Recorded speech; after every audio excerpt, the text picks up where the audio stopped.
Thank you for joining us as we celebrate Black History Month at the Clinton Presidential Center. My name is Nate Thomas, and I serve as the Senior Manager of Educational Programs here at the Clinton Center. In 1996, President Clinton issued a proclamation declaring February as National African American History Month. He wrote, quote, "African American history provides a special opportunity for teachers and schools to celebrate this ongoing process and focus on the many African Americans whose lives have shaped our common experience." We are thrilled to be able to honor his commitment to the preservation, promotion, and celebration of Black history here at the Clinton Center. I want to invite you to visit our website, www.clintonpresidentialcenter.org/Black History Month. We have curated a playlist of past programs featuring Black voices and Black history, including several years of wonderful Parkview High School performances. Today, we welcome the wonderfully talented students of Parkview High School who will perform an original production that will highlight the women's suffrage movement. Although this is a performance written and performed by the students, they've had some help along the way. I'd like to recognize the following: Wyatt Hamilton, Mary Schulmeyer, Cameron Stillman, and of course Tony Wyrick, all who mentored the students throughout the creative process. Thank you so much for tuning in, and I hope you enjoy the performance.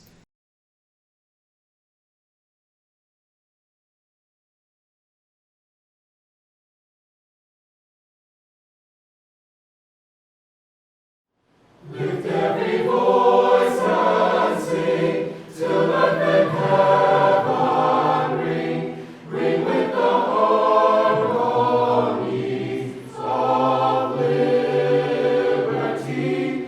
Let our rejoicing rise, high as the listening skies.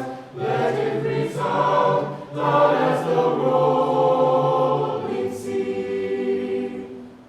Sing a song full of the faith that the dark past has taught us.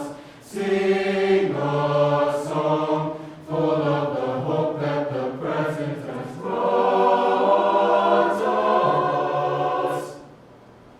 Facing the rising sun of our new day begun, let us march on till victory is won.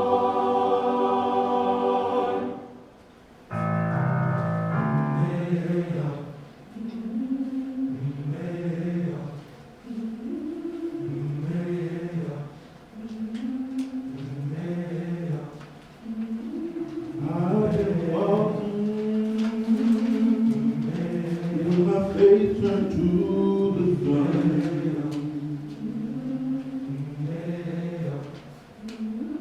Weight on my shoulder, pulling in my blood. Oh, I got eyes in the back of my head, just in case I had to rest.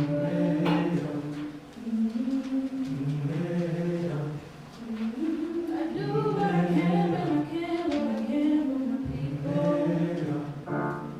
While the clouds roll back and the stars will hide, that's when I'm gonna stand up, take my people with me. Together we are going to a brand new world. Far across the river, can you hear freedom calling, calling me to answer? Wanna keep on keeping on. I can feel it in my bones.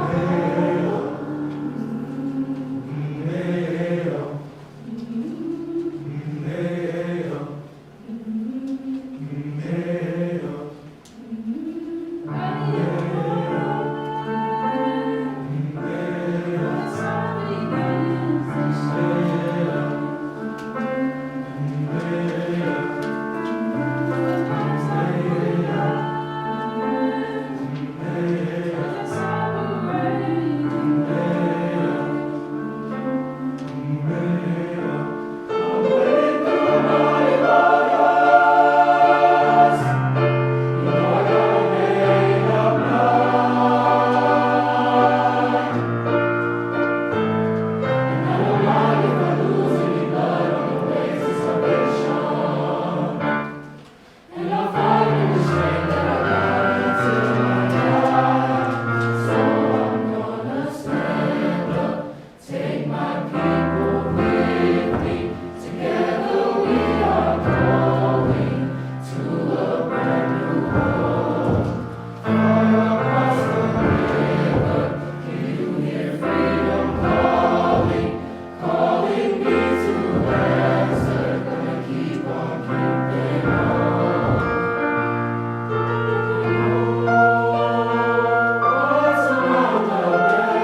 The history we learn in school has been largely dominated by the achievements of white men, while the amazing accomplishments of women are often overlooked.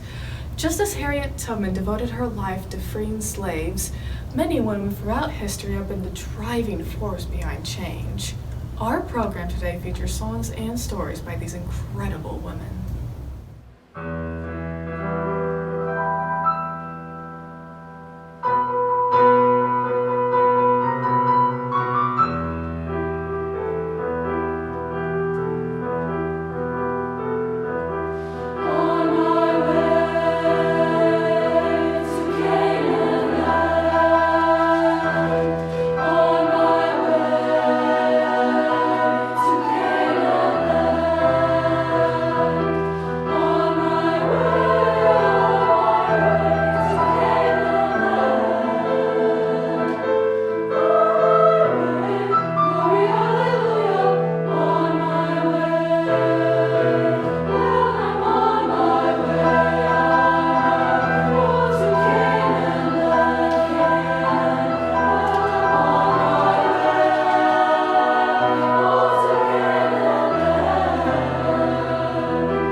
When I was a kid, I just knew I was going to be the first black female doctoress of medicine there ever was in the 18th century.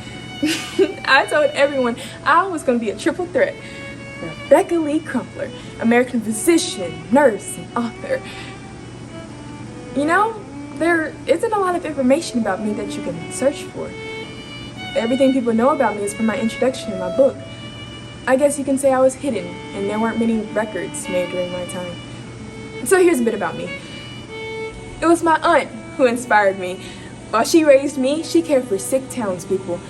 I wanted to be just like her. Oh, to be a doctor. Luckily, my childhood integrity allowed for those dreams to come true. I always was a person to not take no for an answer. I wanted to help mothers and children. I became a nurse in the 1850s because my first husband's son died at 7 years old. Then I applied to New England Female Medical College in 1860. I received a Wade scholarship. My goal was to become a household name so I could help people. I even wrote a book in 1883. Here's how it starts. To mothers, nurses, and all who may desire to reduce the pain of the human race, this book is offered. Introduction. I now present a few thoughts in book form, trusting that they will be accepted. The following pages are addressed to mothers, nurses, and women.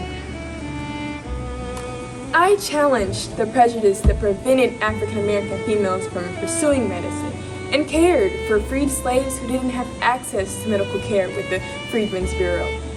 Even when I experienced severe racism by physicians and administrators in the South after the Civil War, I worked under Dr. Orlando Brown in the agency.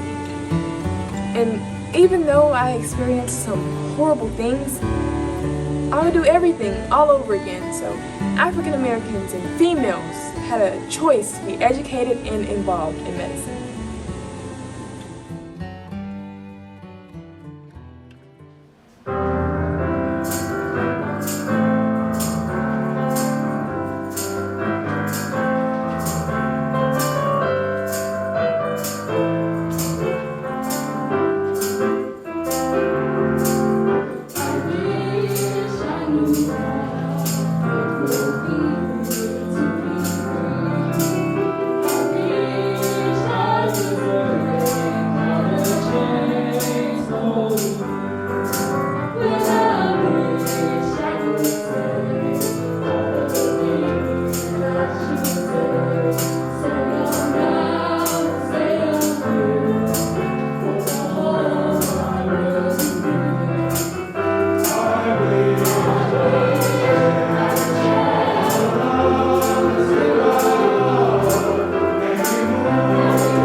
Years after the Emancipation Proclamation, Nina Simone's "I Wish I Knew How It Would Feel to Be Free" spoke of the hurt and frustration born of inequality. Her outspokenness was detrimental to her career, but she could not remain silent. Today, women continue to speak out as agents of change.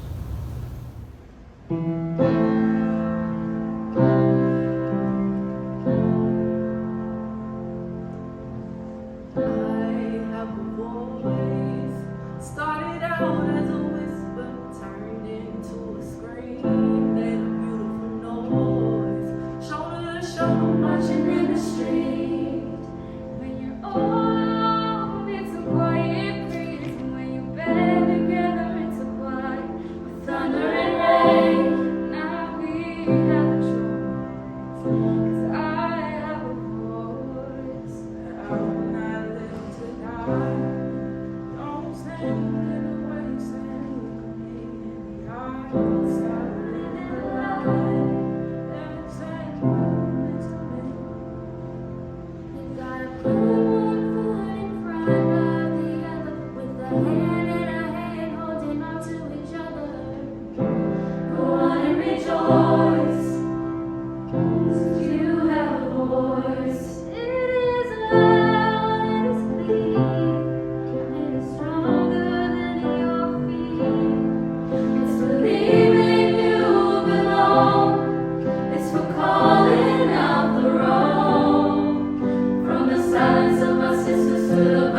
street.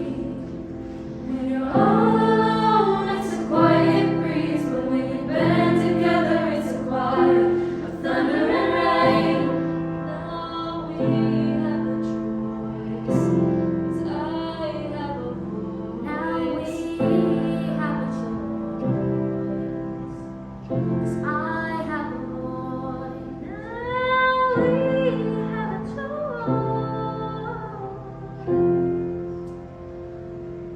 'Cause I have a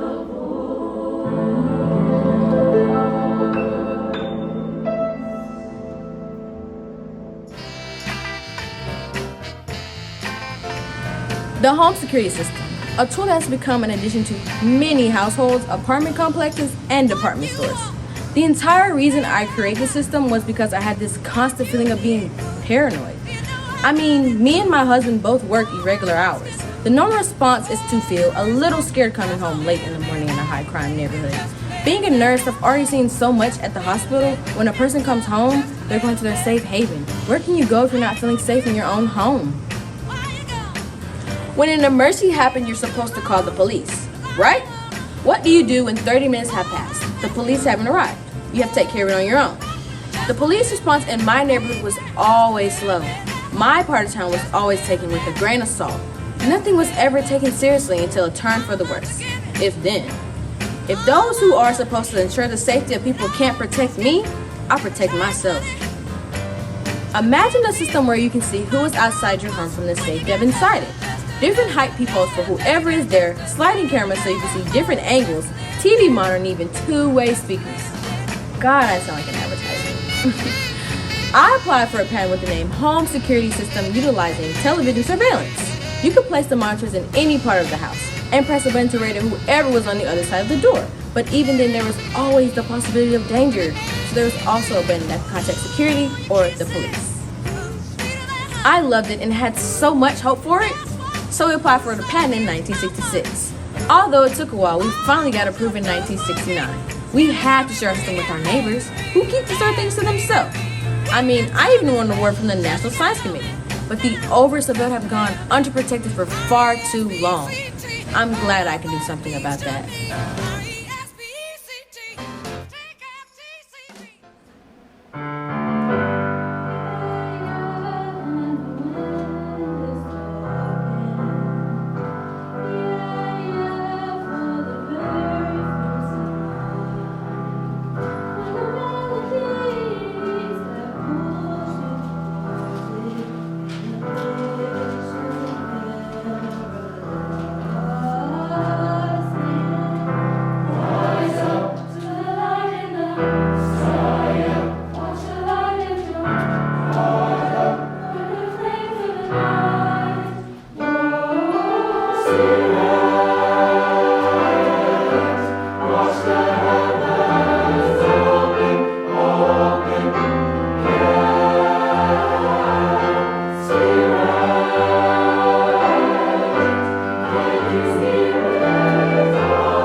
the 1960s, there was a spirit of change in the air. This was no calm, gentle breeze, but a persistent, powerful wind. Throughout the turmoil of Vietnam and the Civil Rights Movement, women influenced policy and became advocates for social justice.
Unbought and unbossed. That was my campaign slogan. I was the first black person nominated for U.S. President and the first black woman elected for Congress. I continued to care about our society even when I didn't win the presidential race. Eventually, I retired from Congress, taught college students, and co-founded the National Political Congress of Black Women. I wanted to be remembered as a woman who dared to be a catalyst of change. Good afternoon, students. While nothing is easy for black people in America, neither is anything impossible. We must not be docile, resigned, or bitter. We cannot sit in our homes waiting for someone to do things for us. The United States can no longer afford racial discrimination. Freedom is an endless horizon. 1970 was a time for change. Women deserve to have their degrees speak for themselves. That's why I introduced the proposal that although it wasn't new, was finally time to actively enforce it. It needed to be said. When a young woman graduates college, the first question she will be asked is, do you type? There is a calculated system of prejudice behind that question. It is for this reason that I want to introduce a proposal that must become a part of the basic law of the land, because I am for the Equal Rights Amendment. I believe that America and its people deserve better in 1972, so I gave my presidential announcement speech. I stand before you today as Shirley Chisholm, a presidential candidate for the United States of America. I am not a candidate for Black America or the women's movement. I am a candidate for the people. I have faith in the American people. I believe that we can correct our mistakes. My presence symbolizes a new era in American political history. We Black and white will clean up our streets, our water, and our air. Join me in an effort to reshape our society and regain control of our destiny as we go down the Chisholm Trail of 1972. My work in politics led to opportunities for Barack Obama and Kamala Harris. And my ambition led to racial and gender equality on a national platform.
Long before Shaka Khan told us something good, Sister Rosetta Tharpe paved the way. The singer and blues guitarist from Plant, Arkansas was inducted into the Rock and Roll Hall of Fame in 2018.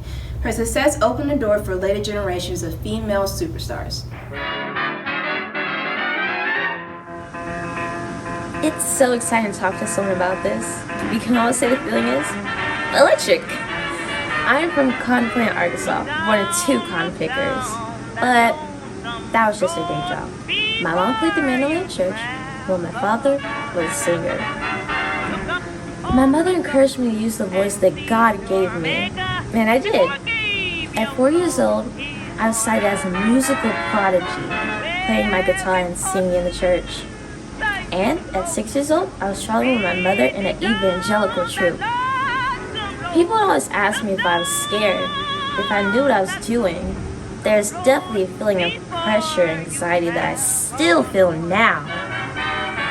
Some would assume that I'm scared about going on stage, or worried that my style of music was too different, that I'd be ostracized from the church. You can't fear what's already happened to you. Whenever I was working on my music, it felt like I was perfecting my craft. There wasn't a moment I wasn't confident in something I created. Whenever I created something, I took pride in it. I wasn't going to be shaken on something I was proud of. It was never stage fright that got me down. It was the way my people perceived me. Even in my own community, a black woman singing and playing the guitar and doing it well was newer than sliced bread. Especially growing up in the South, there was always a lurking thought that someone would do anything, and I mean anything, not to see me succeed. Lady Day knows my story all too well. Marie and I became my partner in crime, and my confidant. I took a chance, and we made memorable music together. Up Above was one of my favorites. They'll tell you about my failed marriages, but that was something I wanted to keep as mine. Anyways, the songs Rock Me, That's All, The Most Road, these all became hits overnight. I made gospel music a mainstream genre. They hated it. I thought blending blues, jazz, and my own sound was going to be something incredible. And it was. Inspiring legends like Elvis, Johnny Cash, Chuck Berry. They're just playing sped up rhythm and blues. I've been doing that forever.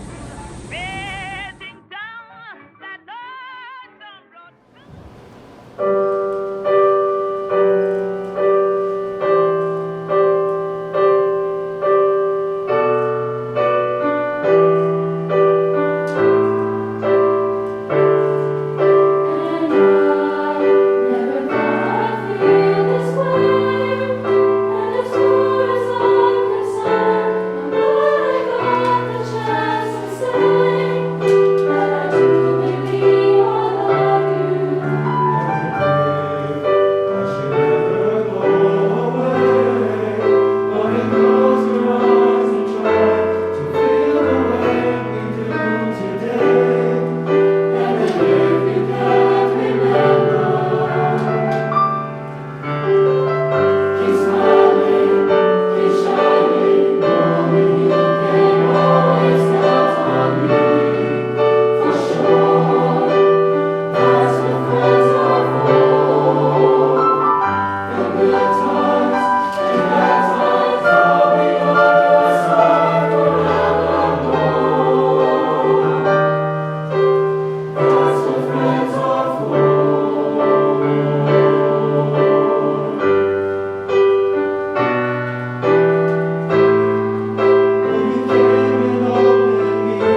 of the things that cost me pain. I am not the pieces of the dreams I left behind. I am lost.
Women today can celebrate many achievements. We have a female vice president of the United States, and she's a woman of color. Women are doctors, Engineers, scientists, athletes, entertainers, educators, and policymakers. policymakers. We owe a debt of gratitude to those women who opened doors. While we celebrate, we acknowledge the work that remains to be done. Domestic violence and violence in communities, economic disparities, social justice, and climate change are just a few of the challenges we face. Women must continue to persist and lead the way to a better world For all of us.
Stronger.